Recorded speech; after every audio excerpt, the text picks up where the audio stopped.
California Edition. My name is Brad Pomerance in Sacramento, our state capital, and we are joined by Miguel Santiago. He is a member of the California State Assembly with some experience in the political arena. I want to hear how your new job is and talk to us about it. Hey, well, thank you for having me Please. here. I really do appreciate it.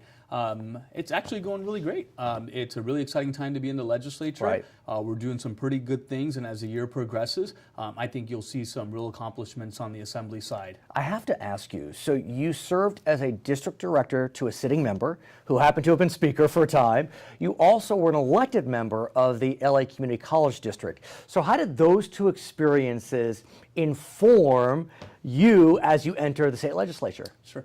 Well, I think I had the best of both worlds because I understood state government and how to make state government work for people. Sure. And I think having served on a local community college board, Right. you get a local feel, and you understand that the work you do has a real impact, and you can touch, feel, and Right. see the work that you do. So I can talk about state government, but I can talk about the real impacts it has on people in the district. So let's talk about higher education, which I say would include community colleges. I know that recently there was a tremendous reform that was passed after a lot of hard work, and it allows 15 community colleges to offer bachelor degrees. I'm sure you're very proud that your former district, let's call it, was one of the 15 selected. West Los Angeles is going to be offering a dental hygiene bachelor's, but on a more broad scale. Talk to us about that program and the fact that California is now moving a bit forward as it relates to bachelors. Sure. Look, I think it's exciting that community colleges will be able to offer BAs. Look, it gives an opportunity for folks to access a BA at a local level, and it also provides an affordable way to do it. And quite frankly, oftentimes when people are going to a community college and they know they can walk into the next classroom and get a BA, I think it Right. encourages people to seek higher education. But you know, community colleges are also a place where we can talk about career technical training in a more concrete way. And I'd like to talk about an example that we had at LA Trade Tech, where we took career pathways and we contextualized general education and ensured that people were more successful through the certification program, and by nature ending up getting a good job when they graduate from our campuses. And there's no question that vocational ed, career ed is a critical part of the community college mission. But there's also another element. You know, when I was of that age, and I cast no aspersions, oftentimes community college was seen as a second chance. Today, it's the first chance. I mean, plenty of very gifted kids who did not mess up in high school are going to community college for a variety of reasons. Closer to home, cheaper, they want smaller classes. And so we really are seeing a different formula, a different feel for community colleges. So how do the community colleges adjust in this new matrix? Sure. Well, I think there's a little bit of adjustment, but I think it's a little bit of doing what we already do.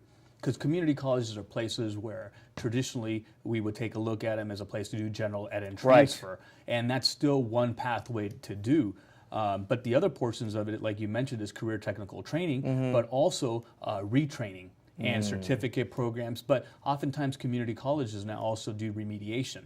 Because when you enter a community college, if you're not doing at your grade level, community colleges are now prepared to do the remediation to put you on that sort of pathway. And I think that there's things that the state can do to encourage, and there's things at the local level that community colleges also could do to encourage. Bridge programming, I think, is incredibly important. Proper testing and placement, counselors, and the ability to provide the technology around a student so that they can study, that they have opportunities to program for their future. And I think that these are things that community colleges can do. At LACCD, one of the things that we did was provide halls where we can call them like student union halls, or a building where students can do certain things. Let me pick on LA Trade Tech, since it's one of the closest ones to my district, because we have three: LA Trade Tech, LA City, and East LA College.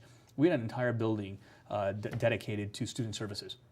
We had an information booth, and although it seems simple, this is really critical, where a student knows, where they have a one-stop shop where you can go, you can get information about what you do about, let's say, a career pathway.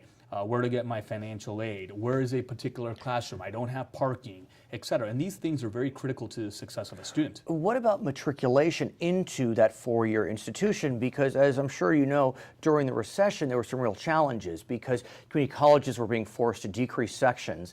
And so that two-year path was becoming a 3- and 4-year path and just becoming more challenging. Are we on the other side of that, where the sections are being cut and it's harder to get your transfer? Well, I think that was one part of it. I think the other part of it too is the old definition of a traditional student doesn't exist because the reality of most students today is that you're either working part-time or you're working full-time, and we have some campuses that had classes as early as 6 in the morning because people went to school and then went to work. So I think that was part of it. I think the other thing that you could do, and there was some legislation years ago to create pathways from community colleges to CSU and guarantee and to be able to guarantee. Long Beach does that, for example. But there's also stuff at the local level as well, where you can partner up. And we used to have programs at LACCD where we partnered up with the high school, partnered up with the community college, and partnered up with our higher learning institutions to create pathways for students. Let's talk about those highest of learning institutions. I know you're a graduate of UCLA and very proud of it. I think the UC system, though, is in the news right now for, one could argue, not the best and strongest reasons. There seems to be a fight going on between the governor and the chancellor, Governor Brown, Chancellor Napolitano, about what to do as it relates to tuition and state funding. The chancellor seems to be very firm that she will push for a 5% tuition increase annually if the state doesn't cough up more money. She's also said that she will freeze in-state acceptances because she believes there's just not enough money. Talk to us about that battle royale. Sure. I wouldn't call it battle royale, but those are my words. How about that? Absolutely. But I think what I would say, though, is it's a healthy conversation to have. And in public institutions, particularly higher learning institutions like the UC system, it's always important to kind of bring up the issues. As you know, the governor's budget included, if I recall accurately, $119 million of a base last year, and this year I think the legislature is also saying, well, the assembly side is saying we're going to do $150 million more. Obviously, we've got to go through the budget process, but I think what's core and key about this is that the UC system is getting the attention that it needs from both the legislature, the governor's office, and it really kind of reinvigorates the conversation we're going to have. I think we'll get a better product, and I think a little bit of healthy tension is good for us. I do want to take a somewhat contrarian view on the question of out-of-state enmities. You know, there is something to be said for creating a campus that is not parochial, that is not all Californian. And while, of course, I understand the desire to take care of our own, we are Californians, I just wonder if we're looking in the wrong direction by trying to limit out-of-state admission. Because, look, we want to create a worldview. You know, here we are on the metaphoric left coast. If we have 95% Californians in our UC and CSUs, is that serving the students well? Well, our UC system, I think its primary responsibility is to educate California.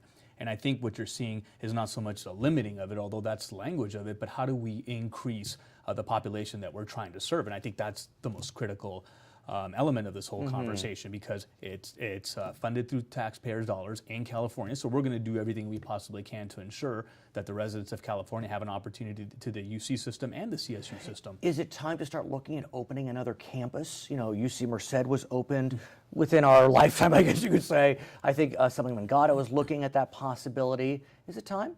I think I'm open to the study, and I think most people in the legislature will say, or probably generally agree, that let's study it. Let's see if we do or if we do need it or if we don't need it. And I think the studies will show. So where do we go from here? You know, these are people's lives. People are waiting for acceptances as we speak, and it's not clear what's going to happen. Remember, a few years ago, the CSU system says we're going to waitlist everyone until we know what happens with Prop 30. So, you know, these are tough times. Well, I think we do it a little bit differently. I think we provide opportunities. Let's say, for example, if you are accepted to your local, let's pick on UC, right? If you're accepted to your local UC, or you qualify for a different UC, show people the UCs that you're accepted to. Give an opportunity. I think that's another creative way to be able to say, look, there's an opportunity for here. Okay. Let me give you a more concrete example. Will you come back and then we can do it again? Absolutely. His name is Miguel Santiago, new member of the California State Assembly. My name is Brad Pomerance from Sacramento. It's California Edition. Sorry.